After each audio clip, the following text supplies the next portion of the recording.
Britain in the 1980s carried its own signature scents. Ordinary places filled with smells that shaped daily life far more than people realized. 1. Chip shops. Fryers ran from mid-morning to closing, and that constant heat pushed a mix of batter and oil straight through the doorway every time it opened. Vinegar drifted across the counter as soon as someone asked for it, clinging to paper wraps stacked beside the till.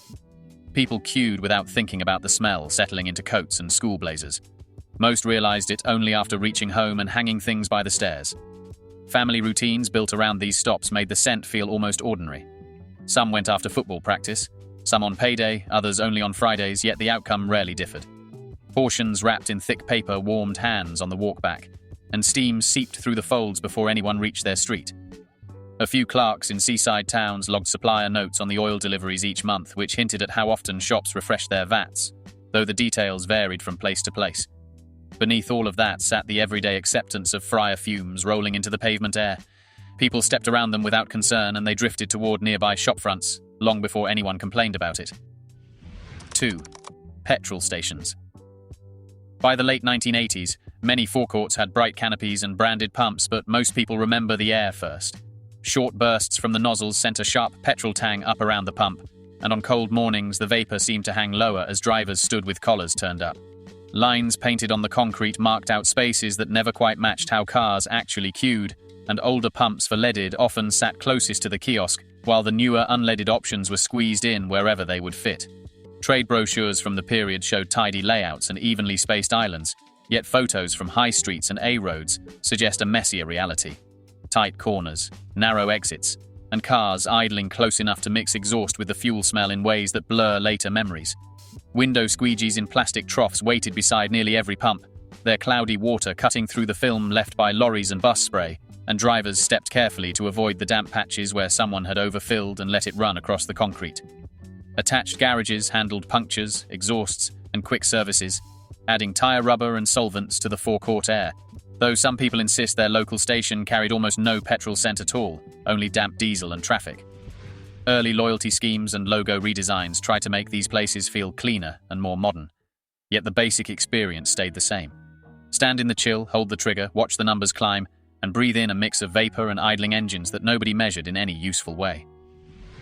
3. School dinner halls. Metal trolleys are already rolling before the bell even finishes, lids clattering as they're pushed down a corridor that smells of boiled veg long before anyone sees a plate. In one typical comprehensive, the first trays hold rectangles of mashed potato cut like cake slices. Next are metal jugs of thin gravy that kitchen staff ladle quickly, so the first queue doesn't double back into the hallway. The cabbage has been cooked in bulk from frozen blocks, and by the time it reaches the serving hatch, it's less about texture and more about sheer presence in the air.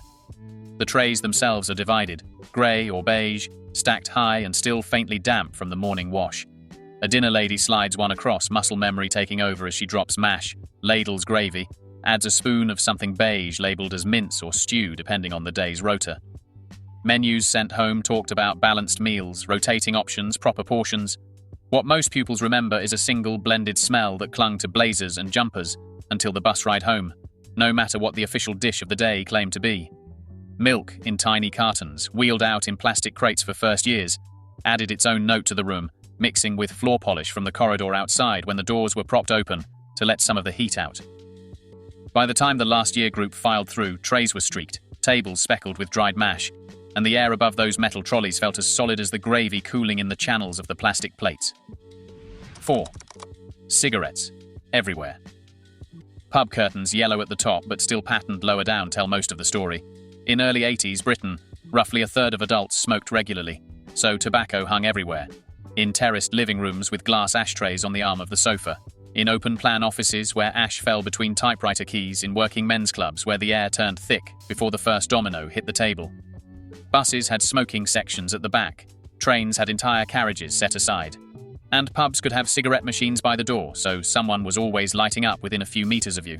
Rules existed on paper in some workplaces, but enforcement usually meant a window opened wider or an ashtray nudged a little further away from a doorway. The smell never traveled alone. It mixed with hairspray on a Friday night out, with Brute or Old Spice on office staff heading to the pub, with chip fat and lager in city centres after closing time. Sofas, car seats, and those same curtains soaked up the blend and quietly re-released it days later when the room was cold and nobody had smoked since breakfast. Complaints were common enough to reach local papers and council minutes, yet the ashtrays stayed on pub tables and bus armrests, which left a quiet question hanging about how much people truly wanted the smoke gone in the first place. 5. Bus fumes. British buses in the 1980s ran almost entirely on diesel, so the smell was built into the timetable as much as the routes. Operators kept big fleets of double-deckers in daily rotation, pulling out of depots before sunrise, lining up at city stops, ticking over while drivers checked tickets and change. Engines were left running between arrivals and departures because restarting constantly risked stalling and made schedules harder to keep. On damp mornings, the exhaust sat low around the queues. People stepped off the curb, crossed through the murky strip behind the platform, then climbed aboard while the motor thudded away under the floor or at the rear. The choice of high-capacity double-deckers for busy city corridors concentrated that output on a few key roads, and the decision to bunch services at peak times meant several buses could be idling together outside schools, hospitals, and shopping parades. Local services stopped every few streets, so the cycle repeated all the way into town.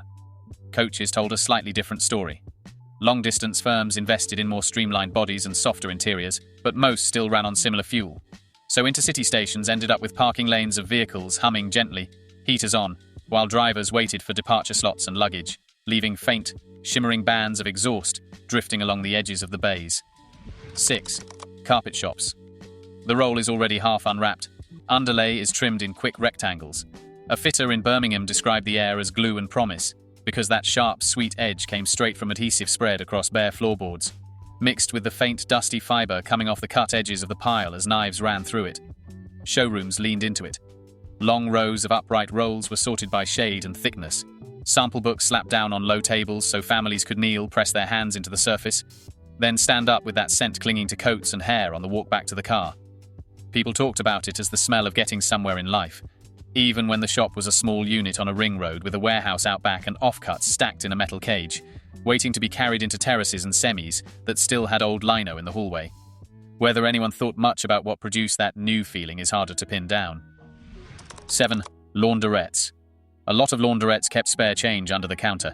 It sounds trivial, yet it shaped how the place worked because blocked coin slots were common and machines stalled mid-cycle unless someone cleared them. The drums ran hot. They pushed waves of warm air across the room each time a door opened, carrying a blend of detergent powder, and the softener poured into the tray at the start. There's decent agreement on that part. What's less settled is whether older shops use stronger formulas or whether people just remember them that way. Condensation built up fast, windows fogged from the inside, plastic seats picked up the warmth, and benches stayed slightly tacky during busy hours. Weekly routines formed around it. People loaded clothes, dropped in coins, and waited through the cycle while watching the turning drum through a round pane. That fixed viewpoint makes the machinery easier to track than the customers who came and went. Clean laundry left a sharper scent than expected. It mingled with the heat from the metal housings, which produced a faint metallic tang that doesn't always show up in descriptions of the era. Some claim newer machines ran cooler, though a few shops kept older models long past their expected lifespan. 8. Train stations. Why did stations smell different depending on your ticket? Close to the buffers, the air carried fine brake dust, a dry metallic edge that caught at the back of the throat when trains rolled in and stopped hard. On short-haul platforms, the scent mixed with sun-warmed paving and the faint ink of folded tabloids under people's arms, while the kiosks nearby pushed out the odor of wrapped sandwiches and instant coffee from squat plastic machines.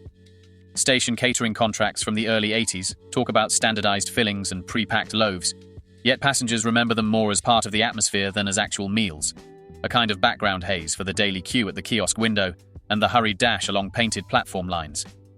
Further along the concourse, intercity areas aimed for something closer to hotel reception than bus stop, with British rail design guidelines asking for cleaner canopies, brighter signage and neater shop fronts, though the same dust still settled on the benches by the end of the day. Staff rooms sat behind plain doors off the platforms where large metal urns brewed strong tea, and the smell of it clung to heavy coats hanging on hooks, even when the official diagrams showed those rooms as neutral welfare spaces, with no mention of the urn at all.